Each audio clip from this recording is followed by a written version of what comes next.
স্বাস্থ্য আর নিউট্রিশন পাবে, শরীরও স্ট্রং হবে, অল্প খেলেই পেট ভরে ডাইজেশন ঠিক রাখে। MDH সোয়াটিন, আসল প্রোটিন। MDH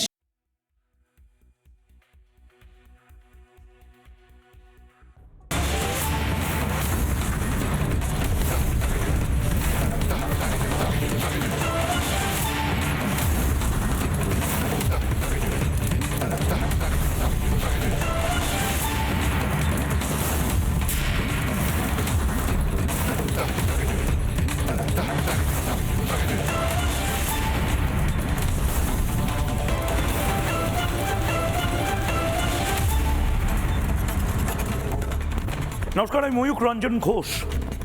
প্রতিদিনের মতন আজকেও এসেছি দুটো বিষয় নিয়ে আপনাদের সাথে কথা বলবো বলে। এক, এই বিষয়টা মিনমিনে মিডিয়া আপনাদেরকে দেখাবে না। এই বিষয়টা নিয়ে আমার ধারণা মিনমিনে মিডিয়া অনুষ্ঠান করেনি, করবে না। টালিগঞ্জ বা টলিউডও এই বিষয়টা নিয়ে, মানে নির্দিষ্টভাবে টলিউডের দলদাস যারা, যাদেরকে এখন অভিনেতা পরিচালক বলতেও লজ্জা লাগে, দলদাস, ভাতাজীবী, সিট টিট মুছিয়ে কোনো কমিটিতে জায়গা পায়, এদের সিনেমা খুব বেশি চলে না। এদের ইনফ্লেটেড বক্স অফিস ফিগার্স, অর্থাৎ 1 টাকার ব্যবসা করলে 100 টাকার ব্যবসা করেছে বলে বড় বড় দাবি করে। একটা পুরস্কার পেয়ে 10টা পুরস্কার পেয়েছি মিথ্যাচার করে। এদের পাবলিক এখন আর সিরিয়াসলি নিচ্ছে না। সেই টালিগঞ্জের বা টলিউডের দলদাসরা, তারা মমতা বন্দ্যোপাধ্যায়ের পাশে বিভিন্ন সময় ঘুরতে পারবেন, তারা বিভিন্ন প্রকল্প নিয়ে সিনেমা করতে পারবেন। যখন তৃণমূল কংগ্রেস যেখানে যেতে বলবে, শ্রাদ্ধানুষ্ঠান হোক, বিয়েবাড়ি হোক, শহীদ মঞ্চ হোক, সেখানে চলে যাবেন, পাগলু ডান্স করবেন। এই সমস্ত কিছু যারা করেন তারাও এটা নিয়ে কথা বলবেন না। কি বিষয় নিয়ে? শুরুতে দুটো সাবজেক্ট, দুটো বিষয়, দুটো ভাগে আজকে জবাব চাই বাংলা, এবং দুটো ভাগেই আপনাকে দেখতে হবে, বুঝতে হবে এবং প্রতিবাদ করতে হবে। ঠিকই নিয়ে দেখি। বিজেপি করলে জ্যান্ত পোড়াও, এটা কোনো স্লোগান নয়, এটা ফতোয়াও নয়, এটা এখন নির্দেশে পরিণত হয়েছে যেন বাংলায়। বিজেপি করলে জ্যান্ত পোড়াও। এবং রাত 8:15 নিয়োগ দুর্নীতি 1000 কোটি ছুঁই ছুঁই। অনেকে বড় বড় লেকচার দেয় না যে ইস, রাম মন্দির না বানিয়ে স্কুল কলেজ বানানো যেত, 1000 কোটিতে কতগুলো স্কুল কলেজ বানানো যেত, আজ তার জবাব চায় বাংলা। আমি পিসিআরকে বলবো একদম রাত 8টার যে টপিক, সেই টপিকে এবার ঢুকতে।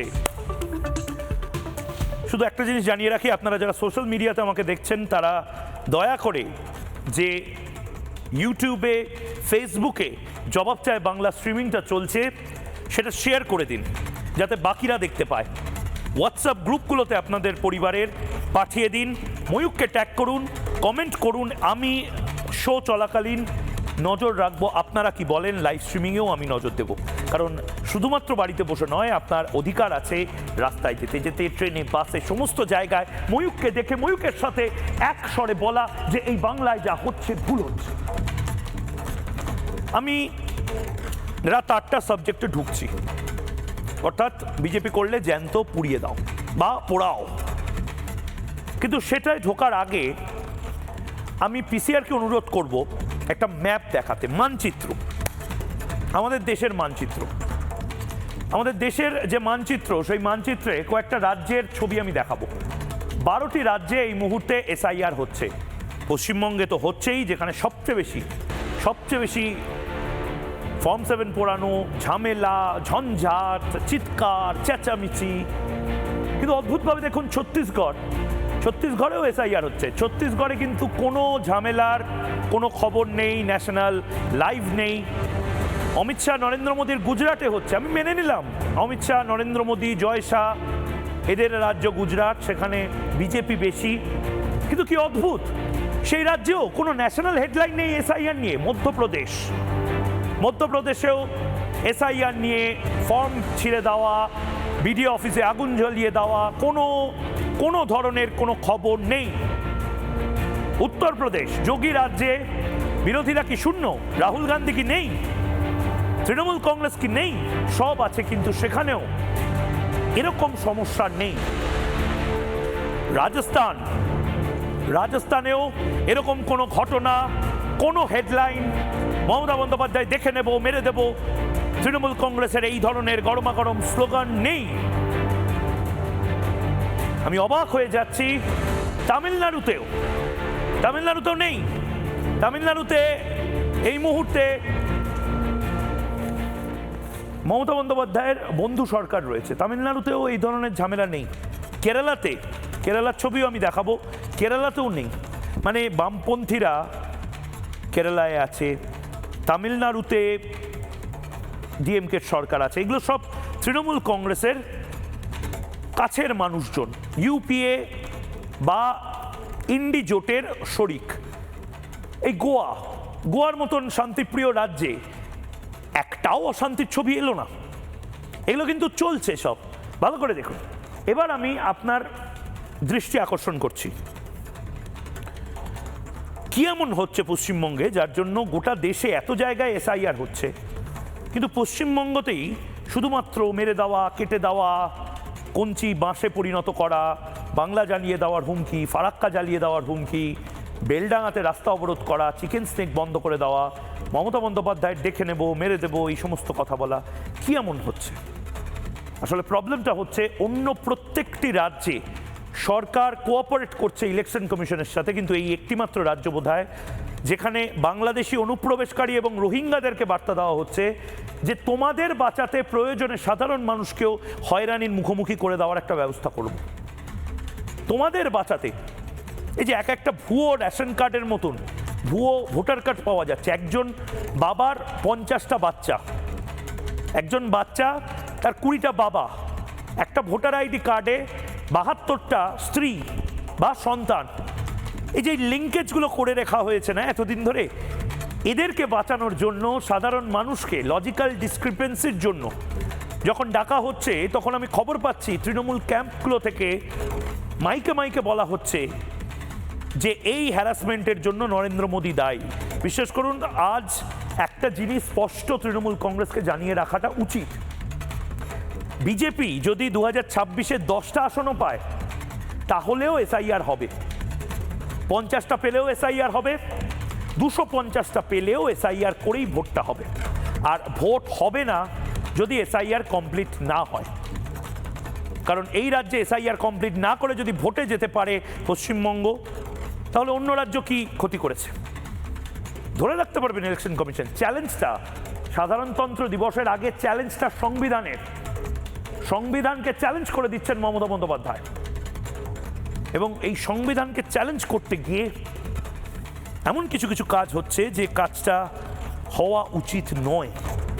মানে আমার এটা ছাড়া আর কিছু বলারও নেই। আমি একজন বেসরকারি চ্যানেলের একজন খুব সাধারণ সঞ্চালক, আমার ক্ষমতা কতটুকু? আমার ক্ষমতা আপনাদের মতন সাধারণ মানুষের সাপোর্ট, সমর্থন। মমতা বন্দ্যোপাধ্যায় বা তৃণমূল কংগ্রেস যে কালচারটা এখানে শুরু করছে, সে কালচারটাকে এন্ডোর্স করছে যারা তাদেরকে চিনে নিন, এই টলিউডের মাতব্বররা, এই বুদ্ধিজীবীরা। মমতা বন্দ্যোপাধ্যায় তো নিজের পলিটিক্সটা করবেনই। মমতা বন্দ্যোপাধ্যায় সেই রাজ্য থেকে এসেছেন যে রাজ্যে একটা সময় রক্তমাখা ভাত খাওয়ানো হতো বিরোধীদের। মমতা বন্দ্যোপাধ্যায় সেই রাজ্যের মুখ্যমন্ত্রী যে রাজ্যে একটা সময় বামপন্থীরা সাদা থান পাঠাতো ভয় দেখানোর জন্য। মমতা বন্দ্যোপাধ্যায়ের রাজনৈতিক শিক্ষা সম্ভবত এটাই বলে যে রক্তমাখা ভাত খাওয়ালে এখন সোশ্যাল মিডিয়ায়, ইনস্টাগ্রামে অত্যন্ত ভাইরাল হয়ে যাবে অনেক কিছু, তার থেকে একটা জিনিস করো, জ্যান্ত পুড়িয়েই দাও।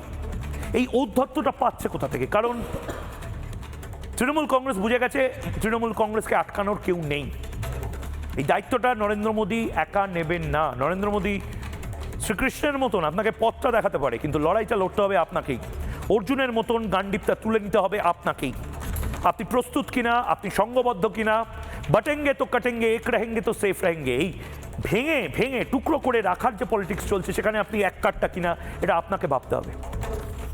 আজকে বাংলায় কি ঘটনাটা ঘটেছে, যার জন্য আমি আর রেগেও কথা বলছি না, আমি বিস্মিতও নই, আমি কনভিন্সড হয়ে গেছি যে এই বাংলায় তৃণমূল কংগ্রেস যতদিন থাকবে এই জিনিসগুলো চলবে। তৃণমূল কংগ্রেস থেকে মুক্তির পথ একমাত্র সংঘবদ্ধ হওয়া এবং তৃণমূল কংগ্রেসকে রাজনৈতিকভাবে হারিয়ে দেওয়া। কোনো রাষ্ট্রপতি শাসন জারি করা নয়, কোনো আলাদা আলাদা পন্থা নেওয়া নয়, গালে হাত দিয়ে বসে থাকা নয়, কখন নরেন্দ্র মোদী আসবেন, অমিত শাহ আসবেন, আমাদের বাঁচাবেন। আমাদের লড়াইটা আমাদেরই লড়তে হবে, এটা ভালো করে বুঝে নিন।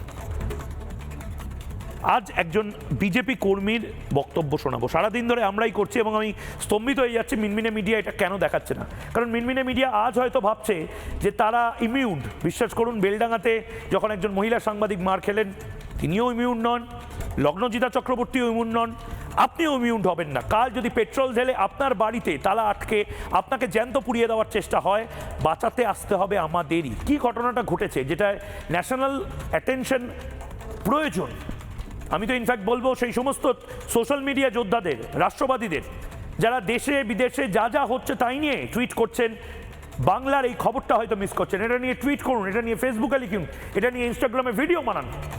বাঁকুড়াতে, প্যালেস্টাইন নয়, বাঁকুড়াতে একজন বিজেপি করার অপরাধে তাকে এবং তার বাবা মাকে বাড়ির মধ্যে ঢুকিয়ে শিকল টেনে দিয়ে দরজা আটকে দিয়ে গোটা বাড়িতে পেট্রোল ঢেলে আগুন জ্বালিয়ে দেওয়া হয় এবং তারপর তৃণমূল কর্মী বলে অভিযোগ, তারা বেরিয়ে যায়, সাহসিকতার পরিচয় দেয় তাদের আশেপাশের মানুষজন। তারাও তো মানুষ, তারাও বুঝতে পারছে আজ এদের সাথে হচ্ছে, কাল অন্য কারোর সাথে হবে। তারা অক্ষত অবস্থায় রয়েছে। কি অবস্থা আমাদের প্রতিনিধি মৃন্ময়, বাঁকুড়ার ওন্দায় এই ঘটনা ঘটেছে, কি অবস্থা সেটা আমাদেরকে দেখিয়েছে। এই ছবি যদি ন্যাশনাল হেডলাইন, ইন্টারন্যাশনাল হেডলাইন না হয়, গোটা পৃথিবীর মানুষ যদি না জানতে পারে মমতা বন্দ্যোপাধ্যায়ের রাজ্যে বিরোধীদের সাথে কি হচ্ছে, আমাদের কিন্তু টাইম চলে যাচ্ছে। এরপর আর বলবেন না যে এটা কি করে ফেললাম আপনারা। দেখুন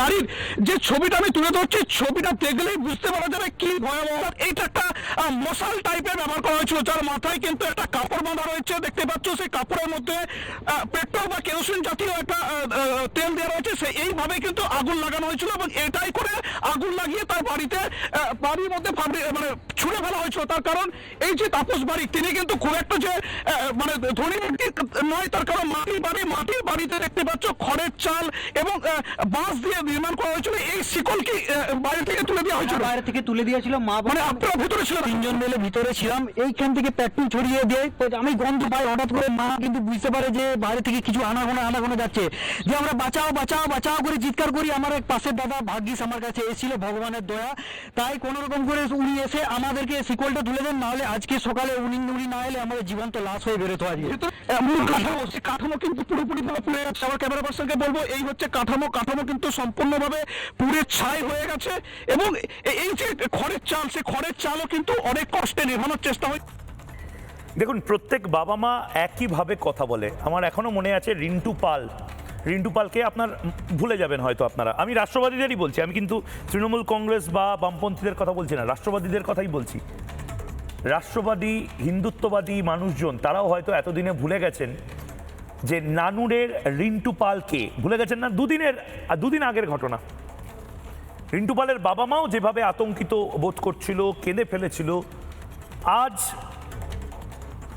তাপস বারিকের মা বাবাও সেভাবে কেঁদে ফেলেছে। কারণ বাবা মার একটা সাধারণ অ্যাটিটিউডই থাকে, বাবা কি দরকার, ছেড়ে দাও, আর করতে হবে না বিজেপি, আর করতে হবে না আরএসএস। বাবা মা কি বলছেন শুনুন।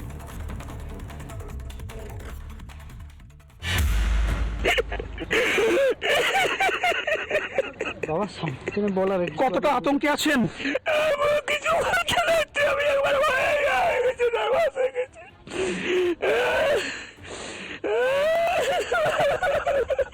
যখন এই ঘটনা ঘটলো তখন ভেতরে ঘুমাচ্ছিলেন? আমি ঘুমিয়ে গেছিলাম, বাইরের দিক থেকে শিকল দিয়ে বন্ধ করা। আপনার ছেলে বিজেপি করেছে?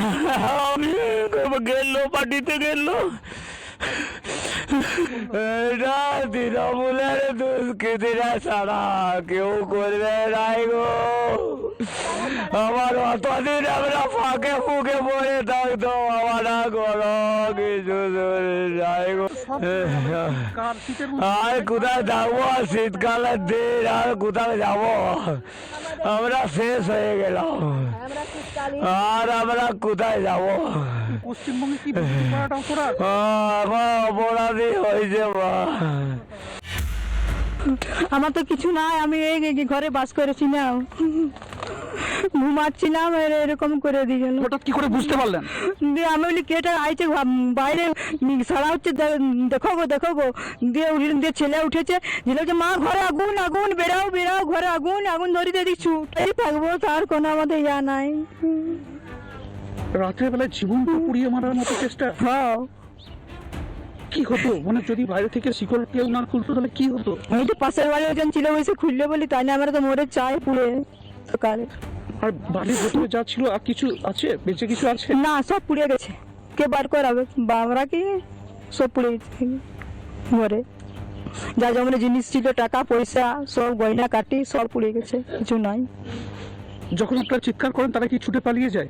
হ্যাঁ, আমরা শুনতে পাচ্ছি পালিয়ে যাচ্ছে। শুধু তাই নয়, ওখানকার মানুষজন যে কথাটা বলছেন সেটা সাংঘাতিক। আমি জানি না এটা নির্দিষ্টভাবে ইচ্ছাকৃতভাবে করা হয়েছে, এটা একটা প্যাটার্ন না এটা হয়ে গেছে।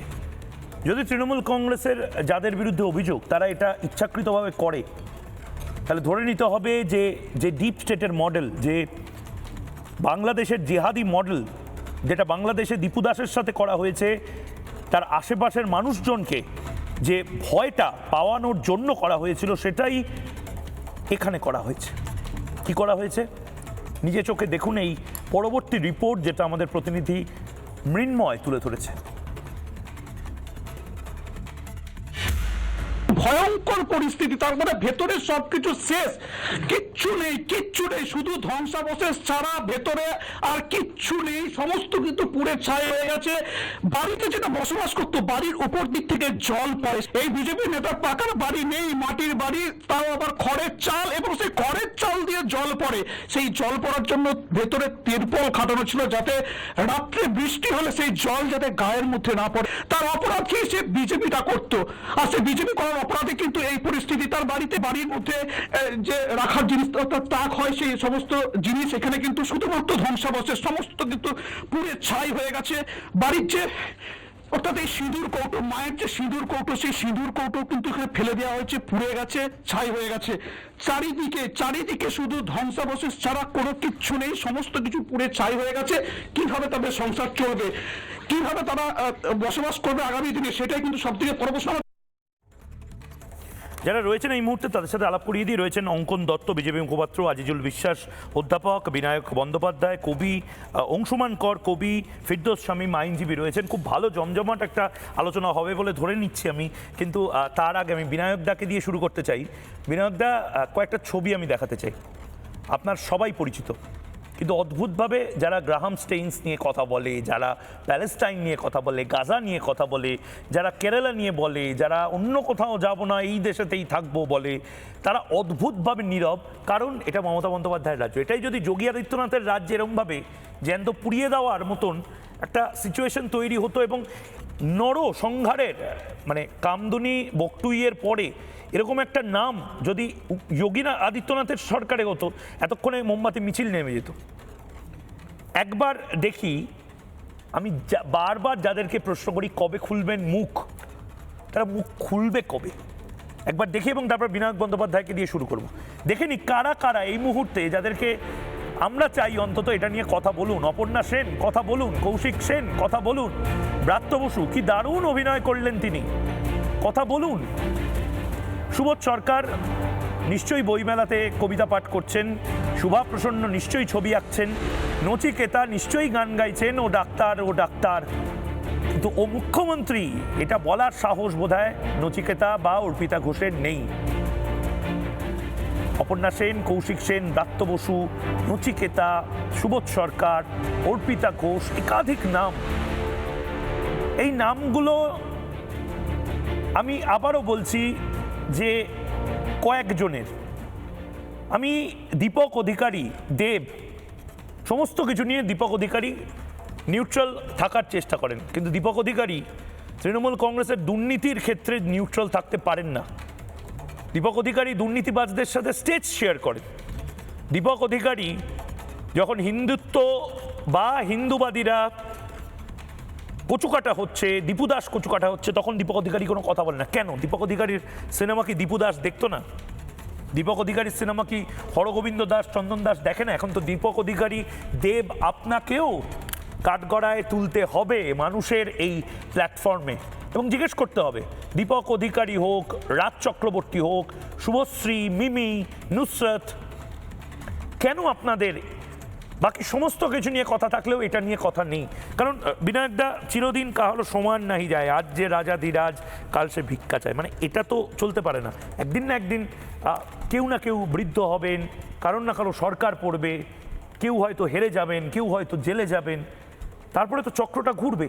কিন্তু মানুষ তো মনে রাখবে, এই বুদ্ধিজীবী, এই সোকল্ড এলিটিস্ট যারা শ্যাম্পেন খেতে খেতে প্যালেস্টাইন নিয়ে কথা বলে, তারা এই বিষয়গুলো নিয়ে কথা বলছে না। নমস্কার, আমার সঙ্গে প্যানেলে যারা আছেন তাদের সবাইকে শুভেচ্ছা। আর আমার বক্তব্য হচ্ছে, কে কি বিষয় নিয়ে কথা বলবেন বা বলবেন না সেটা গণতন্ত্রে একেবারেই তার নিজস্ব সিদ্ধান্ত। এটা মানার পরও যে কথাটা আপনি যেটা বললেন যে এটা যে কেউ কথা বলছে না, তার থেকেও বড় কথা যেটা আমার মনে হয় যে যারা বলছে তাদের ক্ষেত্রে কিন্তু একটা খাড়া নেমে আসছে যে কেন বলছে। তার মানে কেউ প্রতিবাদ করবেন না বা কেউ করতে চান না। কেউ ধরা যাক একটা পার্টিকুলার বিষয় নিয়ে বা এই বিষয়টা নিয়ে কথা বলতে চান না, তিনি প্যালেস্টাইন নিয়ে বলতে চান, বাংলাদেশ নিয়ে বলতে চান না। আমি এতটা অবধি যদি মেনেও নিই, তারপরেও যদি আমি বাংলাদেশ নিয়ে বলি বা আর কেউ বাংলাদেশ নিয়ে বলেন, তখন তাকে কেন বাংলাদেশ নিয়ে বলছে, তার মানে ওর কি আছে, কেন এটা বলা হবে, এটা তো করা যায় না। এই যে জায়গাটা গণতন্ত্রের আমাদের একটা মুখ্য জায়গা হচ্ছে যে আমি জানিয়ে বলতে চাই, তুমি যদি সেটা অপছন্দও করো সেটা বলার অধিকার আমার থাকবে। এটাই তো মূল কথা। এটাই তো আমরা, কিন্তু আমরা রুশো ভোল্তেয়ারের অনেক উদ্ধৃতি দিতে পারি, কিন্তু আমরা এই কথাটা কেউ মানি না। রবীন্দ্রনাথ তার শান্তিনিকেতনে একজন বলেছিলেন, সুকুমার শাস্ত্রী, যে আমি সেলাই করা জামা পরবো না, অতএব ইউনিফর্ম আমার জন্য নেই, আমাকে আমি চাকরি ছেড়ে দিচ্ছি, আমাকে মুক্তি দিন। রবীন্দ্রনাথ বলেছিলেন, আপনাকে ইউনিফর্ম পরতে হবে না, আপনার জন্য আলাদা নিয়ম। কিন্তু আমাদের এখানে ওই যেটা একটা এই বিষয়গুলো নিয়ে বলা যাবে না, ব্যাপারটা শুধু এখানেই শেষ হচ্ছে না। যদি কেউ তারপরও বলে ফেলে, তার জন্য কিন্তু শিব ঠাকুরের 21শে আইন প্রযোজ্য হয়ে যায়। এইটাই সবচেয়ে মারাত্মক ব্যাপার। এই কালকে যে জিনিসগুলো হচ্ছিল, কালকে থেকেও যে কেউ একটা দল করবে, আমার সেই দলটা পছন্দ নাই হতে পারে, কেউ একটা রাজনীতির সঙ্গে থাকবে, আমার সেই রাজনীতিটা পছন্দ নাই হতে পারে, কিন্তু যে সেই রাজনীতির সঙ্গে আছে তাকে বাড়ি পুড়িয়ে দিতে হবে, তার জলের লাইন কেটে দিতে হবে। আমাদের ছোটবেলায় আমরা দেখতাম সুইসাইড সাধারণত ঘরের ভেতরে হতো। আমরা অদ্ভুতভাবে এখন দেখি সুইসাইডের একটা নতুন প্রবণতা কয়েক বছর, বিগত 7-8 বছর 10 বছর ধরে, যে রাস্তায় ল্যাম্পপোস্টের মোড়ে লোকে সুইসাইড করছে। এরকম প্রকাশ্য জায়গায় তো লোকে সুইসাইড করতো না কখনো। তো এই যে জায়গাগুলো, সন্দেশখালীর যে ছেলেটি, আমার মনে আছে, তাকে আমি রিপাবলিক বাংলাতেই দেখেছি, সে একটা অত্যন্ত মেধাবী ছেলে, ক্লাস 12-এর, সে পরীক্ষা দিচ্ছে, তার বাবাকে নৃশংসভাবে হত্যার কথা, প্রীতম মণ্ডল যখন সে বলছে তার বাবাকে হত্যার কথা এই শেখ শাহজাহানদের হাতে, তো একটা না, কিন্তু এটার এন্ড পয়েন্ট কোথায়? সিনেমাটা, ওয়েব সিরিজটা চলতেই থাকছে, মানে এটার তো কোনো একটা, আপনি লেখক মানুষ, একটা শেষ পাতা, শেষ দৃশ্য তো থাকবে। দেখুন, আমি একটা কথা খুব স্পষ্টভাবে বলতে চাই, সেটা হচ্ছে, এটা যারা আছেন এখানে নিশ্চয়ই একমত হবেন, যে প্রতিবাদও কিন্তু তখন, আমাকে ইনক্লুড করেও বলছি, প্রতিবাদ করার জন্য একটা গণতান্ত্রিক আবহ দরকার হয়। আমি যদি জানি যে এখানে এই প্রতিবাদটা করার পর বাইরে বেরোনোর পরই আমার মাথায় কেউ একটা বড় লাঠির বাড়ি মারবে বা আমার ঘরের ইলেকট্রিক বা জলের লাইনটা কেটে দেবে, তখন কোথাও একটা আমাকে যদি শঙ্কা গ্রাস করে, তাকে সেটাকে অস্বীকার করা যায় না। অতএব সেই গণতান্ত্রিক আবহটা বজায় রাখা সংবিধান অনুযায়ী বা গণতন্ত্র অনুযায়ী, নৈতিকতা অনুযায়ী, সেটা শাসকের কাজ, সেটা প্রত্যেক শাসকের কাজ। আমি একটা কথা বলেই শুধু শেষ করব, যে বিরোধীকে বলতে দাও, এই কথাটা যারা ভুলে যাচ্ছেন, তারা কিন্তু এটাও ভুলে যাচ্ছেন যে গণতন্ত্রে একদিন তাদেরও বিরোধী হতে পারে। অংশুমান দা এই মুহূর্তে রয়েছেন, অংশুমান কর, আরেকজন কবি। অংশুমান দা, আমি আজকে আপনাকে প্রশ্ন করছি না, আমি শুধু জিজ্ঞেস করছি যে এই বাংলাতে যে জিনিসগুলো চলছে, সেই জিনিসগুলো আপনারা হয়তো মনে করছেন না, ঠিক আছে বাবা, অ্যাটলিস্ট বিজেপি আসছে না, কিন্তু তৃণমূল কংগ্রেস ধোয়া তুলসী পাতা নয় অংশুমান দা। এবং তৃণমূল কংগ্রেস যে জায়গাটায়, মানে অ্যাবসলিউট পাওয়ার যেভাবে তৃণমূল কংগ্রেস পাচ্ছে, এরপরে তো তৃণমূল কংগ্রেস আপনাকে হয়তো বলবে যে মাটিতে বসে এই জিনিসটা এইভাবে করো, ওই আরাবুল মডেল যেভাবে কলেজে চালু হয়েছিল সেই মডেল তো এবার শাহজাহানের মডেল তো আপনাদের ফ্ল্যাট বাড়ি অবধি পৌঁছে যাবে অংশুমানদা। তারপরেও লেসার ইভিল থাকবে তৃণমূল কংগ্রেস। দেখো, আমার দুটো কথা বলার আছে। আমি খুব মন দিয়ে আমার বন্ধু বিনায়কের কথা শুনছিলাম। আমরা একই সঙ্গে লেখালেখি শুরু করেছি, একসঙ্গে দিনের পর দিন আমরা নানা জায়গায় গেছি, কবিতা পড়েছি, একসঙ্গে কাগজ করেছি। কিন্তু ও যেটা বললো তার সম্পূর্ণ ওর কথার সঙ্গে আমি সহমত নই। আমি তোমার প্রশ্নটা আগে পরে আসছি, তার আগে একটা কথা যেহেতু বিনায়কের পরেই আমি বলছি, আমার বলতে ইচ্ছে করলো। সেটা হচ্ছে এই যে ও বললো যে গণতান্ত্রিক পরিবেশ না থাকার কারণেই যারা প্রতিবাদ করে, এটা আমি ওর সঙ্গে একমত যে প্রতিবাদ যারা করছে তাদেরকে নানা রকম ভাবে হয়তো নানা সময় অসুবিধায় পড়তে হচ্ছে। কিন্তু আমি আরো একটা বড় কথা বলছি, ধরো তুমি যে নামগুলো দেখাচ্ছিলে বুদ্ধিজীবী হিসেবে, বিনায়ক এই জায়গাটা কোথায় একটা ভুল হচ্ছে। আমরা একে অপরকে তুই বলি, সেভাবে বলছি, ভেবে দেখিস যে সবসময় কিন্তু একজন মানুষ যে ভয়ে প্রতিবাদ করছেন তা নয়, বড় বড় মুখগুলো গ্রামে কথাটা কিন্তু হচ্ছে। ময়ূর যে প্রশ্নটা তুলেছে সেটা কিন্তু বুদ্ধিজীবীদের নিয়ে। আজকে যদি আমি বলছি, ধর শ্যামলী এই অপর্ণা সেন যদি আজকে প্রতিবাদ করেন, কৌশিক সেন যদি প্রতিবাদ করেন, তো তাহলে তাদের গায়ে হাত পড়ে যাবে, তাদের জলের লাইন কেটে দেওয়া হবে, এমনটা কিন্তু নয়। না আমি তাদের কথা বলিও নি, পরিষ্কার করে করতে চাইছি। আমি তাদের কথা বলিনি। এই যে সাধারণ মানুষদের অনেকে গ্রামে গঞ্জে ভয়ে আছে, তারা হয়তো প্রতিবাদ করতে পারছে না, কিন্তু বুদ্ধিজীবীরা আসলে পুরোপুরি দলদাস হয়ে যাবে। হ্যাঁ, এটা ওর সাথে আমি একটা নিরপেক্ষ বুদ্ধিজীবী হিসেবে কেউ নেই। এই ঘটনা কি হতে না এটা অংশুমান যেটা বললো সেটা তো জলের লাইন কেটে দেওয়া হবে, ইলেকট্রিক। ঠিক, অংশুমানদা বিনায়কদা রিপ্লাই করতে চাইছেন যে সুভদ্রার ফ্ল্যাটের ইলেকট্রিক বিল কেটে। না আমি এটা সাধারণ লোকের কথা বলেছি। এটা আমি তার আগে একটা কথা বললাম, সেই কথাটা তুই খেয়াল করিসনি হয়তো। আমি বললাম একজন বুদ্ধিজীবী কেন, যে কোনো মানুষ না। হ্যাঁ, বন্ধু বান্ধব লেখা না, নেটওয়ার্কের প্রবলেম। আমি যেটা বললাম সেটা হচ্ছে আমি একেবারেই সাধারণ মানুষের কথা বলেছি, এবং তার আগে আমি বলেছি বুদ্ধিজীবী, যে কোনো বুদ্ধিজীবী একজন মানুষ, তিনি যদি মনে করেন তিনি একটা ব্যাপারে কথা বলবেন, একটা ব্যাপারে চুপ থাকবেন, আমি তাকে সেই অধিকার, কারণ তিনি আমাকেও বলতে পারেন যে তুমি হয়তো 10টা ব্যাপারে বলেছিলে, একটা ব্যাপারে চুপ আছো। পৃথিবীর 100টা ব্যাপারেই 100 জন তো বলতে পারে না। এবার তার ব্যক্তিগত না 100টা ব্যাপার না, আমার কথা খুব সিম্পল। আমি বারবার যে কারণে আপনাদের সাথে দ্বন্দ্বে যেতে চাই, আমার দ্বন্দ্বে যেতে ভালো লাগে না। আমি যাই তার একটাই কারণ, বিনায়ক দা, অংশুমান দা, স্পেসিফিক্যালি চোখের সামনে, আরে প্যালেস্টাইন তো অনেক দূরে। গ্রাহাম স্টেইনস নিয়ে যারা কথা বলছে, তারা দীপু দাস নিয়ে চুপ।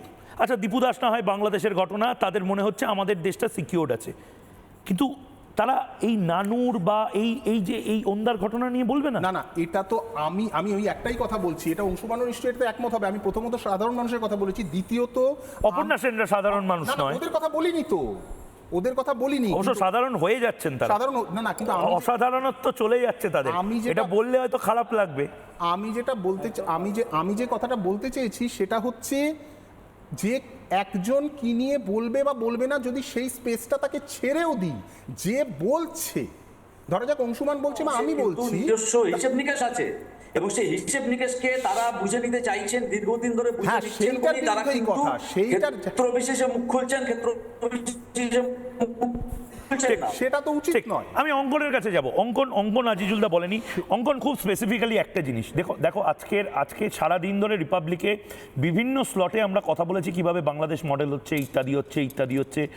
পয়েন্ট একটা, আমাদের থেকে বেশি মানুষ একটা সময় লেখক, বুদ্ধিজীবী, দীপক অধিকারী, জিৎ, প্রসেনজিৎ, মিমি, নুসরাত ইত্যাদি, মানে একটা সময় তো বলা হতো যে উৎপল দত্ত শুধু নাটক বা সিনেমা করতেন না, তিনি প্রোপাগান্ডাও করতেন এবং গর্বের সাথে করতেন। আজকে প্রোপাগান্ডা বলতে শুধুমাত্র লক্ষ্মী এলো ঘরে বা লক্ষ্মীর ভাণ্ডারের মতন এই সমস্ত জিনিসপত্র, যেটা নিয়ে সিনেমা বানাচ্ছে বড় বড় নেতা অভিনেত্রীরা তারা কাজ করছেন, আর এই ঘটনাগুলো ধামাচাপা পড়ে যাচ্ছে। মানে মানুষ আর সিরিয়াসলি নেবে বাংলা ফিল্ম ইন্ডাস্ট্রিকে? এই যে লোকটা বললো কোতল করো, এই গ্রেপ্তার হয়েছে না, না না, এখন ব্যাপার হচ্ছে বিনায়ক দা বা অংশুমান দা অত্যন্ত সুন্দর এবং মিষ্টিভাবে কথাগুলো তুলে ধরেছেন, কিন্তু ব্যাপারটা কি ওই পূর্ণিমার চাঁদ যেন ঝলসানো রুটির মতো আমাদের তো এই রুক্ষতা শুষ্কতা এই বিষয়টাকে প্রতিনিয়ত আমাদের ফেস করতে হয়। তো আমরা যে জিনিসটা দেখতে পাচ্ছি, আমরা দেখতে পাচ্ছি যে জামাতের পদধ্বনি আজকে বাংলার মাটিতে, পশ্চিম বাংলার মাটিতে আমরা শুনতে পাচ্ছি। যে সংস্কৃতি, যে আগ্রাসন, যে মৌলবাদ, সেইটা আমাদের অস্তিত্ব, আমাদের শিল্প, শিক্ষা, সংস্কৃতি, কৃষ্টি সব কিছুকে ধ্বংস করে দিচ্ছে। আজকে দেখুন এই যে সুন্দর করে একটা আলোচনার পরিসর, এই যে বহুমত, এই যে একাধিক বহুত্ববাদ, আমি একটা কথা বলবো, আমার কথাটাকে যুক্তি দিয়ে খণ্ডন করবে আজিজুল দা, আজিজুল দার যুক্তিটাকে খণ্ডন করবে বিনায়ক দা, এই যে ব্যাপারটা, এইটা নিয়ে আজ থেকে 30-40 বছর আগেও বাংলাদেশে ঠিক এইভাবে আলোচনা, যুক্তি পরিষদ ছিল, আসর ছিল। আজকে সেখানে নেই।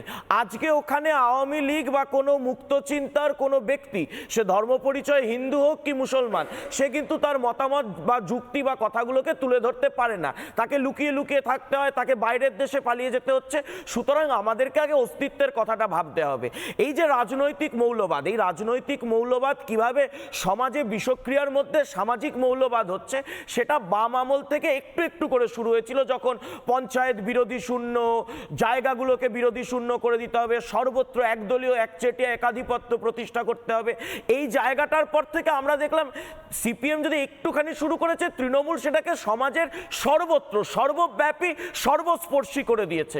আজকে দেখুন আমরা ত্রিলোচন মাহাতোকে হারানো দিয়ে 2018 পঞ্চায়েত শুরু করেছিলাম, যখন পুরুলিয়াকে বিরোধী শূন্য করার ডাক দিয়ে এসেছিলেন অভিষেক বন্দ্যোপাধ্যায়। আজকেও দেখলেন বাঁকুড়ার সমস্ত জায়গায় অভিষেক বন্দ্যোপাধ্যায় বলে আসছেন এখানে 9-0, এখানে 12-0, এখানে 6-0 করে দিতে হবে।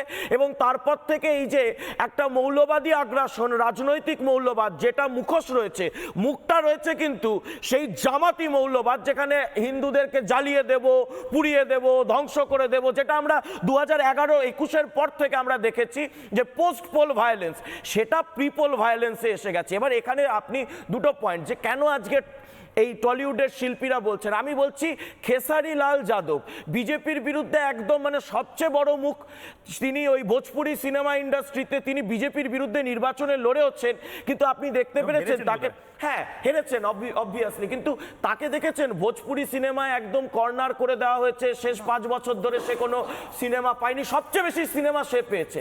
আপনি দেখেছেন বলিউডে যারা বিজেপি বিরোধী, তারা কিন্তু সেইখানে সিনেমা করতে পারছে, নাটক করতে পারছে, অভিনয় করতে পারছে, সঙ্গীত দিতে পারছে। সেখানে কিন্তু কিছু নেই। জওয়ানের মতো একটা সিনেমা, তথাকথিতভাবে যে সিনেমাটাকে বলা হয় যে বিজেপির কেন্দ্র সরকারের বিরোধী ন্যারেটিভের সিনেমা, সেটাও কিন্তু প্রচার পেয়েছে। কিন্তু আপনি বাংলায় দেখুন তো, কোনো যে মানুষটা এখনো কাজ করতে পারছে না, যে মানুষটা তৃণমূল বিরোধী, বিজেপিও হওয়ার দরকার নেই, যে মানুষটা তৃণমূলের আদর্শ, তৃণমূলের নৈতিকতা, তৃণমূলের কর্মপন্থায় বিশ্বাস করে না, তার পেটে মারবো। তৃণমূল দুটো জিনিস জানে, হাতেও মারবো, ভাতেও মারবো। আমি ঠিক এই জায়গা থেকে আজিজুলদার কাছে যাব, কিন্তু তার আগে আমাকে দর্শকেরা বারবার অনুরোধ করছিলেন বলে আমি এই ডিবেটটা একটু এক্সটেন্ড করেছি, কিন্তু এরপরে আরো মজা আছে আজিজুলদা। 8:30 যেটা নিয়ে আমি দেখাবো, একবার সেই প্লেটটা একবার একটু টিজ করে নিই। রাত 8:30 হাজার হাজার কোটি ছুটছে, নিয়োগ দুর্নীতি হাজার কোটি ছুঁই প্রায় ছুতে গেল, চুকিতকিত খেলা চলছে। আসবো আজিজুলদা এটাতে, কিন্তু আজিজুলদা মানে আপনি নিজে তো সোশ্যাল সায়েন্টিস্ট হিসেবে অনেক কিছু দেখেন, বোঝেন। আমি আপনাকে আজকে দলীয় জায়গা থেকে একটু বেরিয়ে একটা কথা জিজ্ঞেস করছি। এত দুর্নীতি, এত অপরাধ, এত হিংসা, এত কিছুর পরেও মানে এটা হয়তো আপনি হেসে ফেলবেন, কিন্তু আমারও জানতে ইচ্ছা করছে মমতা বন্দ্যোপাধ্যায় বা তৃণমূল কংগ্রেস থাকছে কেন? আপনার কি মনে হয়? আপনার রিডিংটা কি? বিরোধীরা কোথায় ব্যর্থ হচ্ছে, অঙ্গনরা কোথায় গোল খাচ্ছে? কোনটা নিয়ে বলবে? এতক্ষণ যে আলোচনা হলো তার এটা নিয়ে বলুন, তারপরে আমি আসল খেলায় যাব। দাদা আপনাকে এত তাড়াতাড়ি ছাড়ছি না, এটা রয়ে গেছে কারণ হচ্ছে অনেকগুলো ফিরদৌস দাও বসে আছে। ময়ূক, এই যে একটু আগে বলা হচ্ছিল না যে বলার অধিকার এই রাজ্যে নেই, বলার অধিকার যে এই রাজ্যে আছে তার জ্বলন্ত প্রমাণ হচ্ছে তুমি এবং তোমার রিপাবলিক চ্যানেল এই বাংলায় দিনের পর দিন প্রতিদিন রাজ্য সরকারের বিরুদ্ধে এক পেশে কথা বলে যাও এবং সিলেক্টিভনেস থেকে তোমরা বেরোতে পারো না। কেন বলছি? আজকে তুমি দেখো কোনো বিজেপি বা বিরোধী দলের কেউ মার খাচ্ছে বলছো বটে, ঠিক আছে, কিন্তু সেখানেও তোমাদের সিলেক্টিভনেস কেন আছে বলছি। আজকে দেখো একদম কাকদ্বীপ থেকে শীতলকুচি গ্রামে গঞ্জে সর্বত্র গ্রামে শহরে চায়ের আড্ডায় যেখানে যাবে এসআইআর নিয়ে মানুষের জাতক না তৃণমূল মার খাচ্ছে এরকম কোন আছে? না, না, সেটা প্রশ্ন নেই, গোষ্ঠীদ্বন্দ্বের জন্য। প্রশ্ন নেই। তোমরা সেটা সেই আমি লজ্জা মানুষের- কেন দেবো? এখন এই যে আজিজুলদার এসআর- বিপক্ষ গোষ্ঠী যদি এটা মার খায় তাহলে আমি কি বলবো বলুন? এটা আপনাদের গোষ্ঠীর ব্যাপার, ফ্যামিলি ম্যাটার। এই যে এতক্ষণ ধরে আমার এত সহালোচক বলে একটিবারও তুমি কাটলে না। এখানেই না, না, এখানে তুমি গণতন্ত্র বিপন্ন ডেমোক্রেসিকে হচ্ছে না। কতটা মর্যাদা দাও, তুমি এক্সপোজ। আচ্ছা বলে নিন, তুমি এক্সপোজ। বলে আমি এক্সপোজ বলে নিন, হ্যাঁ। 30 সেকেন্ড প্লিজ বলুন। আসলে আমাদের দেশে মানে আর বাংলাকে নিয়ে ভাবলে না, গোটা ভারতবর্ষের যদি কথা বলি তাহলে ভারত নিয়ে ভাবার না, অনেকে আমি আছে। বলিনি। আমি রিপাবলিক বাংলায় দেশটা কাজ তো করি, আমি চলছে বাংলা নিয়ে দুই ভাববো। বেচারাম আর দুই কেনারাম, দুই এবং চারজনই গুজরাট থেকে প্রতিনিধিত্ব করছেন। বাংলা এই গুজরাট বানাতে চায় না, মুদ্রা কথা শুনে রাখো। গুজরাটে এই- সেমিকন্ডাক্টর প্লান্ট হচ্ছে। এটাই বলে দুই বেচারাম দুই কেনারাম, চারজনই গুজরাটে। এই বাংলা আর নাম বললাম না, সবাই বোঝে। দুজন, আরে এদের বাড়ি গুজরাট নয়, বাংলা সংস্কৃতি। এই তো অসভ্যতা, এই তো অসভ্যতা। আমি বলছি না, না বলে নিন, বলতে হবে না, আপনারা কি বলবেন? না, না, বলে নিন, বলে নিন। বিজেপি কেন বলবো না? তুমি প্যালেস্টাইন, আপনি সেটাতে এই তুমি হিন্দু করো, আমি বলছি না, আমি বলছি না। এটাই হচ্ছে বাংলার সর্বনাশ। এই হচ্ছে অসভ্য এইটা বিজেপি। অসভ্যতা। এই হচ্ছে ওটা কি বর্বর বলুন, বিজেপি। ওটা অসভ্যতা। বলো, বলো, বলো। আপনার আমি দল অসভ্যতা করছে। তোমার সঙ্গে বর্বরতা করবো। আচ্ছা এটা বলো, নিয়ে, বলো। আচ্ছা আমি বলো, বলো। অঙ্কনকে থামাচ্ছি। বলো, এটা বলো। এটা নিয়ে, কথা বলতে পারবে না। আচ্ছা বলো, এটা বলো। নিয়ে আপনি আপনার বলতে, জামাতের বিরুদ্ধে আমি কথা বলতে পারবে না। আমি এটা নিয়ে দাঁত বলতে ভেঙে বলছি না। যাবে। তুমি বলো, আচ্ছা ঠিক বলো। আছে, বেশ। বলো, আমি আমি বলছি, অঙ্কনকে বলো। থামাচ্ছি, আজিজুলদা আপনাকেও প্রতিনিধিত্ব থামাচ্ছি। বলো, আপনার এখনো বলো, আমি আপনি বলছি। এটা নিয়ে আপনি বললেন না বাংলাকে গুজরাট করতে দেবেন না। গুজরাটে এই ধরনের ঘটনা হয়নি যেটা এই বাংলাতে হচ্ছে। কি হচ্ছে আমি একবার দেখাবো। একটা ওই ক্যাসিনোতে যে সংখ্যা চলে না, হঠাৎ করে জ্যাকপট লেগে গেলে যে সংখ্যা পাওয়া যায়, ফুল ফ্রেমে আমি সেই একটা সংখ্যা দেখাবো, অনেক বড় সংখ্যা। হিসেব করে দেখুন এই সংখ্যাটা কতটা। নিয়োগ দুর্নীতির বহর। ইডি এখন অবধি এই পরিমাণ টাকা বা অ্যাসেট ফ্রিজ করেছে, অ্যাটাচ করেছে। 698 crore, প্রায় 700 কোটি টাকা অ্যাটাচ। আর 300 কোটি টাকার অ্যাটাচমেন্ট হলে 1000 কোটি ছুঁই হবে, 1000 কোটি পৌঁছে যাব। যারা বলে আজিজুলদা, আমি ফিরদৌসদার কাছে যাওয়ার আগে, যারা আজকে 22শে জানুয়ারি যারা বলে যে রাম মন্দির 22শে জানুয়ারি কেন প্রাণ প্রতিষ্ঠা হয়েছিল, রাম মন্দির না করে কত স্কুল কলেজ করা যেত, আমি তাদেরকে জিজ্ঞেস করছি, আজিজুলদা আপনাকে জিজ্ঞেস করছি, এই 700 কোটি টাকা বা 1000 কোটি টাকা এটা যদি ভাগ করা হয়, এক একজন নাগরিক তাদের পকেটে কত টাকা করে ঢুকবে? এই 1000 কোটি টাকায় কতগুলো স্কুল নতুন হতে পারতো যে স্কুলগুলো বন্ধ করে দেওয়া হয়েছে? প্রথম কথা হচ্ছে দুর্নীতি। এটা নিয়ে বলবেন তো? শোনো, সে তৃণমূল সরকারেরই হোক আর যেই হোক, তৃণমূলেরই পার্থবাবুই হোক আর বলছি, যেই হোক। তৃণমূলেরই। আরে বলছি তো আমি, শোনো আমি বলিনি। দুর্নীতির দায়ে যদি অভিযুক্ত হয় এবং শেষ পর্যন্ত আবার যদি অভিযুক্ত হয়ে আছে, অভিযুক্ত না হলে 700 কোটি টাকা কি করে সিজ হতো? না না, তোমার সিবিআই কি তদন্ত ইডি, করেছে, তার নির্যাসটা কি সেটাকে বলো। 2 নম্বর বিষয় হচ্ছে দুর্নীতি। মানে এটা আমিও মানি, আমি ইডি এখন দুর্নীতি- অবধি, এটা আমিও মানি, ইডি এখন অবধি একদম টপ মাথা, রাঘব বোয়াল ধরতে তাহলে পারেনি। দেখো না ভাই, না না, এভাবে আমি ডেকে মানি। তুমি কথা বলতে দেবে আপনি না। বলছেন, আচ্ছা আপনি আনইন্টারাপ্টেড না, এইভাবে কথা বলতে দেবে না। বলে নিন 30 সেকেন্ড বলে নিন। প্রশ্ন হচ্ছে, দেখো দুর্নীতির বিরুদ্ধে সর্বাঙ্গীন লড়াই আছে এবং ব্যক্তিগত আমি সেই লড়াইয়ের সঙ্গী। আমি কোনো দলের পার্টি মেম্বার নই, আমি একটা মতাদর্শিকতার সমর্থন, এবং আমি আগেও বলেছি বিজেপির ফ্যাসিবাদী এবং সাম্প্রদায়িক রাজনীতির বিরুদ্ধে আমার লড়াই পরিষ্কার করে, আজকে নয়, আমি বরাবর দুর্নীতির বিরুদ্ধে কি অবশ্যই, সেটা বিজেপির দুর্নীতি, তৃণমূলের দুর্নীতি বা অন্য দলের দুর্নীতি, সমস্ত দুর্নীতির বিরুদ্ধে আমার লড়াই। আমি একদম এখানে কোনো সরাসরি আপোষের জায়গা নেই। আমি আসছি কোনো আপোষের জায়গা না, নেই। ফিরদৌস শামীম অনেকক্ষণ বসে রয়েছেন এবং নির্দিষ্টভাবে এই অনুষ্ঠানে এই ঘটনাটার জন্য আমি ডেকেছিলাম। ফিরদৌস শামীম 698, মানে প্রায় 700 কোটি টাকা, 700 কোটি টাকার নিয়োগ দুর্নীতিতে শুধু অ্যাটাচমেন্ট। আমার মনে আছে ফিরদৌসদা এখানেই স্টুডিওতে বসে বলেছিল 2 বছর আগে বোধহয়, যে ময়ূক তুমি মিলিয়ে নেবে প্রায় 1000 কোটি টাকায় পৌঁছাবে। এটা মানে 1000 কোটি টাকায় প্রায় পৌঁছাতে চলেছে। না, আমি অনেকদিন আগে বলেছিলাম এবং সেই সময় সংখ্যাটি মানে পুরোপুরি আসেনি। তার কারণ আমি বলেছিলাম ওটা অ্যাটাচ করতে পারবে, কিন্তু এই মানে হয়তো বা, কিন্তু এই পরিমাণ অনেক বেশি। মানে আপনি যদি সমস্ত নিয়োগ দুর্নীতির মানে পরিমাণ পাবেন তাহলে সেটা প্রায় 10,000 কোটি টাকার অধিক হবে। 10,000 কোটি টাকা? শিক্ষক নিয়োগ অধিক হবে। তার কারণ হচ্ছে সংখ্যাটা বলি, তার কারণ হচ্ছে তাহলে সুবিধা হবে। ধরুন এই 4টে নিয়োগ প্রক্রিয়া, নবম দশম একাদশ দ্বাদশ গ্রুপ সি গ্রুপ ডি, এই 4টে নিয়োগ প্রক্রিয়া মিলিয়ে যদি 10,000 ছেলে মেয়ে যদি অবৈধ নিয়োগ পায় এবং প্রত্যেকের 10 লক্ষ থেকে মানে 25 লক্ষ এই রেঞ্জে মোটামুটি টাকা নিয়েছে, সেই হিসাব করে নিন কত টাকা হয়। এবার তার কতটা অংশ এখনো পর্যন্ত ইডি অ্যাটাচ করতে পেরেছে সেটা খুব সামান্য, এবং সেটা একটা প্রসেসের মধ্যে যেতে হয় ইডিকে, এবং পিএমএল একটা সেই প্রভিশন রয়েছে। কিন্তু তার আগে আমি মানে এগুলো কি অপার সপার বাড়ি ইত্যাদি এই সব কিছু মিলিয়ে এখন অবধি 700 কোটি টাকা, মানে এটা আরো বাড়তে পারে। উদ্ধার করতে পেরেছে এটা পিএমএল অ্যাক্টে ইডি এই মানি ট্রেলটা পেয়েছে, পাওয়ার পরে সেই টাকাটা উদ্ধার করেছে, এবং উদ্ধার করার পরে পিএমএল অ্যাক্টে একটা প্রভিশন রয়েছে যে তাদের নিজেদের অ্যাডজুডিকেশন রয়েছে, সেখানে কিন্তু অ্যাডজুডিকেট করতে হয় যে ওই টাকাটা প্রসিড অফ ক্রাইমের কিনা। আপনি ইডি টাকাটা নিয়ে চলে গেল মানে সেটা প্রসিড অফ ক্রাইমের টাকা, সেটা কিন্তু প্রমাণিত নয়। ইডির একটা ওই পিএমএল অ্যাক্টের অ্যাডজুডিকেশন প্রসেস রয়েছে, সেখানে কিন্তু সেই অ্যাডজুডিকেশন প্রসেসের মধ্যে গিয়ে সেটা প্রসিড অফ ক্রাইম সেটা প্রমাণ দিতে হয়, তারপরে সেটা কিন্তু এই যে পরিমাণটা দেখছেন এই পরিমাণটা সেটা কিন্তু তারা ডিক্লেয়ার করে। ফলে সেই অ্যাডজুডিকেশনের প্রসেসের মধ্য থেকে গিয়ে এই পরিমাণটা হয়েছে, ভবিষ্যতে এই টাকা অনেক বাড়বে। আমি যে কথা বলছিলাম, আজকে ধরুন এত নিয়োগে দুর্নীতির এত কিছু হলো, বাতিল হয়ে গেল, তারপরে গতকাল রাত্রে যে লিস্ট টাঙিয়েছে সেখানেও কিন্তু একই ভুল। এখনো পর্যন্ত আদালতের নির্দেশ থাকা সত্ত্বেও ওএমআর প্রকাশ করছে না, এখনো পর্যন্ত কিন্তু তারা যারা অবৈধভাবে চাকরি পেয়েছে তাদের কাছ থেকে টাকা উদ্ধার করছে না, মাইনের টাকা। এটা কিন্তু বলছেন, চারিদিকে বলছেন আমাদের টাকা নেই, ডিএ দেওয়ার টাকা নেই, অন্যান্য কাজ করার টাকা নেই, অথচ এই অবৈধ চাকরি প্রাপকদের যে মাইনে দিয়েছেন আপনার আবার করের টাকায়, সেই টাকা আদালত বলেছে তুমি ওদের কাছ থেকে কালেক্ট করে দেবে, ডিস্ট্রিক্ট ম্যাজিস্ট্রেটদের দায়িত্ব দিয়েছে। মমতা বন্দ্যোপাধ্যায়ের সরকার সেই টাকা কালেক্ট করছে না। কারণ কি? তার কারণ মমতা বন্দ্যোপাধ্যায়ের সরকার যদি সেই টাকা কালেক্ট করতে যায় তাহলে সেই যারা টাকাটা দেবেন তারা বলবেন, আরে টাকা তো দিয়েছি তোমার নেতা নেত্রীকেই, তুমি আমার কাছ থেকে আবার মাইনের টাকা কি ফেরত নিতে এসছো? তার আগে আমরা যে ঘুষের টাকা দিয়েছি সেই টাকা ফেরত দাও। ফলে মমতা বন্দ্যোপাধ্যায় এই বার্তাটা পেয়েছেন, তাই তিনি এটা নিয়ে চুপচাপ আছেন। কিন্তু আমরাও এটাতে ছাড়বো না, আমরা ওই কন্টেম্প প্রসিডিংসের মধ্যে আছি, নিশ্চিতভাবেই এই টাকা উদ্ধার হবেই, আজ না হয় কাল। এই যে কথা বলছিলাম, এর আগে যে চর্চা হচ্ছিল, আমি জাস্ট দুটো কথা বলে শেষ করছি। যে এই রাজ্যের গণতন্ত্র, এই রাজ্যের গণতন্ত্র এবং বাক স্বাধীনতা, বাক স্বাধীনতার কতগুলো নিদর্শন বলবো, কতগুলো নাম বলবো, একটু স্মরণ করিয়ে নিন তো। অম্বিকাশ মহাপাত্র কার্টুন, সেটাকে শেয়ার করার জন্য তিনি জেলে গেলেন। শিলাদিত্য সারের দাম জিজ্ঞাসা করার জন্য তার কি অবস্থা হয়েছিল মনে থাকবে।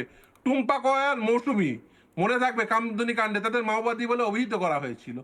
এই রাজ্যের বাক স্বাধীনতার হাল হচ্ছে এটা। এই রাজ্যে কার্টুন ফরওয়ার্ড করার জন্য জেলে যেতে হয় এই রাজ্যে। ফলে এই যে বুদ্ধিজীবী বলছেন না, সকলেই তার বুদ্ধি দিয়েই তার বিচার বিবেচনা করে কেউ তাদের পেশা চালান, সে কৃষক হন বা অন্য যে কোনো পেশায় থাকুন, কিন্তু সমাজের বিশেষভাবে পারদর্শী মানুষদের কাছে সমাজ কিছু আশা করে। তো দুর্ভাগ্য হলেও সত্য, আমার রাজ্যে এই মুহূর্তে সমাজ যাদের কাছ থেকে আশা করে তারা নিশ্চুপ। তাদের নিশ্চুপতার কারণ বিভিন্ন হতে পারে, কিন্তু এই নিশ্চুপ থাকলে যেটা অসুবিধা হবে, গণতন্ত্রের বিগেস্ট বেনিফিশিয়ারি যারা বিভিন্ন পদে দেখছেন এই মন্ত্রী শান্ত্রী, কিন্তু এটা মনে রাখবেন, এই গণতান্ত্রিক পরিবেশের বেনিফিশিয়ারি আপনিও। কিন্তু গণতান্ত্রিক পরিবেশ না থাকলে আপনি কিন্তু আপনার ওই শিল্প চর্চায় বলুন বা অন্য চর্চায় বলুন, সেই চর্চা করতে পারবেন না। সিরিয়াতে থাকেনি, বাংলাদেশে থাকেনি, কোথাও থাকেনি। আমি আবার ওই ক্যাসিনোতে যেভাবে জ্যাকপট লাগে সেই প্লেটটা একবার চালিয়ে দুজনের প্রতিক্রিয়া নেব। অঙ্কন, তিনজনের অ্যাকচুয়ালি। অঙ্কন কি বলবে 30 সেকেন্ড। এই টাকাটা লোভনীয়, যারা বলে রাম মন্দিরে এত টাকা খরচা কেন হচ্ছে, আরে ভাই স্কুল কলেজ কতগুলো হতে পারতো এই টাকা দিয়ে। না, আমি বলছি রবীন্দ্রনাথের বাংলায়, বিদ্যাসাগরের বাংলায় যখন আমরা শিক্ষা নিয়ে, বাঙালি তো আলাদা গর্ব করে যে আমাদের ব্যবসা না থাকুক, আমরা গরিব হতে পারি, আমাদের অর্থের দাপট নেই, কিন্তু আমাদের শিক্ষাটা আছে, আমাদের রবীন্দ্রনাথ আছে, আমাদের বিদ্যাসাগর আছে। সেই জাতিতে যখন আমরা দেখতে পাই 8,800টা সরকারি স্কুল শিক্ষকের অভাবে ভেঙে পড়েছে, বন্ধ হয়ে গেছে, সরকারি স্কুলের গেটে এত বড় তালা ঝুলছে, সেই সময় ফ্যাসিবাদ, সাম্প্রদায়িকতাকে রুখবো বলে কিছু এই আজিজুল বাবুদের মতো মানুষ যাদের থেকে সমাজ কিছুটা প্রত্যাশা করে যে আপনারা গর্জে উঠবেন, যে মুখগুলো দেখাচ্ছেন যাদের থেকে প্রত্যাশা করেন যে আপনারা গর্জে উঠবেন, তারা চুপ থাকে যখন, তখন সেই জাতির সবচেয়ে বড় শত্রু এই ধরনের নীরব নির্বাক দর্শকরা হয়ে যায়, এরা চুপ হয়ে যায়। আমি শেষ করবো একটা কথা বলে, লগ্নজিতা বিজেপি ছিল না, লগ্নজিতা সে তাকে যখন মৌলবাদ মানে তার উপর আক্রমণ করেছে সে কিন্তু বুঝিয়ে দিয়েছে ওই দৃষ্টান্ত, বিজেপি করতে হবে না। ওই যে বারিক বাবু আজকে গেছে, আরে আজিজুলদাকেই কালকে আজিজুলদার ওপরেই এই জিনিসটা হতে পারে যে আজিজুলদাকে বলতে পারে তুমি এই জিনিস কেন বলছো, তোমার নামে 7 দিনের নিষেধাজ্ঞা জারি হয়ে গেল। আচ্ছা, বিনায়ক দা আর অংশুমান দা বসে রয়েছেন। বিনায়ক দা, মানে কোথাও একটা লিমিট আছে, 700 কোটি টাকা আপনার কাছে, 700 কোটি টাকা আসলে আপনি বোধহয় সারা 700 টাকা 7 জন্ম কাজ করতেন না। 7 জন না, এটা কিন্তু 700 কোটি টাকার দুর্নীতির টাকা এখন অব্দি উদ্ধার হয়েছে। কত টাকা ভোটে লেগেছে, উড়ে গেছে, ছাগলে খেয়ে গেছে, এখন অব্দি কেউ জানে না। এটা মানুষের চোখের জল, এটা শুধু টাকা নয়, এটা মানুষের চোখের জল, মানুষের রক্ত এটা। কিন্তু এটার পরে আর একটা কথা আমি না বললেই নয়, আমি যেটা আজিজুল সাহেবের কথা শুনছিলাম সেখানে আমার একটা বিনীত প্রশ্ন আছে, একটা জিজ্ঞাসা আছে যেটা নিয়ে ভীষণ কথা হয়, এটা অংশুমানও এটা নিয়ে বলতে পারবেন। সাম্প্রদায়িকতা এবং ফ্যাসিবাদ দুই খুব খারাপ জিনিস, এ নিয়ে কোনো সন্দেহের অবকাশ নেই। এবার ফ্যাসিবাদের ইতিহাসে আমরা যেটা একদম প্রাথমিকভাবে দেখছি, ডেভিড মোতাদেলের যে বই, যে র্যাডিক্যাল ইসলাম যে আরবের, সেখান থেকে অনুপ্রাণিত হয়েছেন হিটলার। হিটলারের ফ্যাসিবাদের প্রথম না আপনি এটা পড়বেন ডেভিড মোতাদেলের বই। আমার এটা অবাক লাগে যে আমি যেটা বলতে চাইছি সেটা এইটাই, সেটা হচ্ছে আমাকে আপনি ফ্যাসিস্ট বলতে চাইছেন। না আপনাকে ফ্যাসিবাদ বলতে চাইছি না, সেটাই না আপনি এটা বলছেন না, আমার কথাটা বলতে দিন, এটাই ফ্যাসিবাদ, বাধা দেওয়া। সেটা হচ্ছে আকলাক একটু দেখলেন না, না আমি একটু আগে আমাকে কথাটা তখন বলছেন না, আপনি আমাকে বলতে দিচ্ছেন না তো, আপনি আমাকে ওটা প্রতিবাদ করুন, এটা বলতে দেবেন না। আকলাক না, আমি বলছি তো আকলাক মানে আপনার ভূত হচ্ছে ইসলাম। না, আমার ভূত ইসলাম নয়, আপনার ভূত হিন্দু। আমি জানি আপনার ভূত হিন্দু। আকলাক না, আকলাক মারা গেলে আমি রাস্তায় নেমেছি, আপনি হরগোবিন্দ দাস চন্দ্র দাস বলেননি, আপনি বলেননি কোনোদিন। আজকে আপনি যে অত্যাচার হয়েছে তাই নিয়ে বলছেন না কেন? আপনি অধ্যাপক তো অবশ্যই, হ্যাঁ, আপনি যে ক্লাসে ডিফারেন্সিয়েট করেন একদম করি, হ্যাঁ মনে হচ্ছে তো করেন, তাহলে আজকে বলছেন কেন? বলছেন না কেন? আপনার কবিতা পড়েন না, আপনি জানেন আপনার কবিতা পড়েন, কে বলে পড়েন? আরে পড়েন, আমি বলছি আপনি ফ্যাসিবাদে আপনি জায়গা থেকে বলছেন, যারা পড়া করে ঠিক করে। আমাকে দুজনকেই থামাতে হচ্ছে, কারণ এই মুহূর্তে বহু মানুষ, আমি থামাচ্ছি দুজন, খুব ইন্টারেস্টিং একটা ডেভেলপমেন্ট বাংলায় হচ্ছে, আমাকে এই ব্রেকিংটা নিতেই হবে। এই মুহূর্তে বহু মানুষ অপেক্ষা করেছিলেন জোটটা হচ্ছে কি হচ্ছে না। এই মুহূর্তে যে ব্রেকিং নিউজ, বিধানসভায় অবশেষে ঘোষণা করা হলো আইএসএফ এবং জুপ অর্থাৎ হুমায়ুন কবির এবং নওশাদ সিদ্দিকীর মধ্যে এই মুহূর্তে জোট হবে হুমায়ুন কবির এবং নওশাদ সিদ্দিকীর মধ্যে। আইএসএফ এর সঙ্গে জোটে যাচ্ছেন হুমায়ুন কবির, জেইউপি জনতা উন্নয়ন পার্টি। আগামীকাল কলকাতায় আসছেন হুমায়ুন কবির, সন্ধ্যায় কলকাতায় বৈঠক করবেন হুমায়ুন, বৈঠকে থাকতে পারেন আইএসএফ এর বিধায়ক নওশাদ সিদ্দিকীও। জোটে যাওয়ার সম্ভাবনা দুই দলের, বৈঠকে জোট নিয়ে আলোচনার সম্ভাবনা। আমি এক এক করে প্রতিক্রিয়াগুলো 10 সেকেন্ড করে নিয়ে নেবো। আজিজুল দা, আপনারা ঝগড়া করছিলেন তখন আপনি খবরটা দেখেননি, দেখে নিন। আচ্ছা বেশ, আপনি 10 সেকেন্ডের প্রতিক্রিয়া। হুমায়ুন কবির নওশাদ সিদ্দিকীর ফাইনালি একটা জোট হওয়ার সম্ভাবনা, বড় খবর আসছে, কি বলবেন? আরে বিরোধীরা যে কোনো কাজ করতে পারে, রাজনীতিতে গণতন্ত্রে যে কোনো পলিটিক্যাল পার্টির যেমন যে কোনো সরকারের বিরুদ্ধে বা সরকারের সঙ্গে জোট করার অধিকার আছে। হুমায়ুন কেন? বিজেপি হুমায়ুন জোট করে, হুমায়ুন তো বলে যে ও যদি সরকার গঠনের জায়গায় যায় বিজেপি সমর্থন নেবে, বিজেপিকেও ও সমর্থন দিতে পারে। সুতরাং ও চরিত্র নিজেই প্রকাশ করে দিয়েছে বাংলা রাজনীতি। বেশ, অংশুমান দা 30 সেকেন্ড। অংশুমান দা, না, এই জোটটা হলে বাম এবং ধর্মনিরপেক্ষ শক্তি আরো দুর্বল হবে, মমতা বন্দ্যোপাধ্যায়ের সুবিধা হবে, পরিষ্কার কথা আমি বলছি। তার কারণ হুমায়ুন কবিরের সঙ্গে হাত যদি বামেরা মেলায় তাহলে বামেদের পতন অবশ্যম্ভাবী, আর যদি হাত না মেলায় তাহলে বামেদের নানা জায়গায় নওশাদ সিদ্দিকী থাকছে না, নানা জায়গায় বামেদের ফলাফল খারাপ হবে। কাজেই রাজনৈতিক দিক থেকে যদি দেখা যায় তাহলে এই জোটটা সম্পূর্ণভাবে তৃণমূলের পক্ষে যাবে, সম্পূর্ণভাবে। না না, আমি একজন বাঙালি হিন্দু হিসেবে বলতে পারি স্বাধীনতার আগে আমরা এইভাবে মুসলিম জাতিসত্তার রাজনীতি দেখেছিলাম, এখনো আমরা দেখছি মুসলিম জাতিসত্তার রাজনীতি। দুটি মুসলিম জাতিভিত্তিক রাজনৈতিক দল গঠন হয়ে গেল শেষ 5 বছরে এবং তারা জোট করে নিচ্ছে। একবার আমরা এই মুসলিম লীগ দেখেছিলাম, কৃষক প্রজা পার্টি দেখেছিলাম, তাদের পরিণতি কি হয়েছিল হিন্দু বাঙালি সেটা দেখেছিল, হিন্দু বাঙালিকে উদ্বাস্তু হতে হয়েছিল। এরপরও যদি হিন্দু বাঙালি ঘুমায় তাহলে কি হতে চলেছে সেটা হিন্দু বাঙালিকে বুঝতে হবে। আমার সময় একেবারে শেষ, একটা ছোট্ট বিরতি নিতে হচ্ছে। হুমায়ুন কবির এবং নওশাদ সিদ্দিকীর জোটটা যদি সত্যি হয়, বাংলায় নতুন ডাইমেনশন তৈরি হবে কিনা এটা নিয়ে কাল বিতর্ক করা যায়, কিন্তু কাল শুক্রবার এই বড় ডেভেলপমেন্টটা হয় কি হয় না তার দিকে চোখ থাকবে, কিন্তু ছোট্ট বিরতি এখন নিতে হচ্ছে, সঙ্গে থাকুন।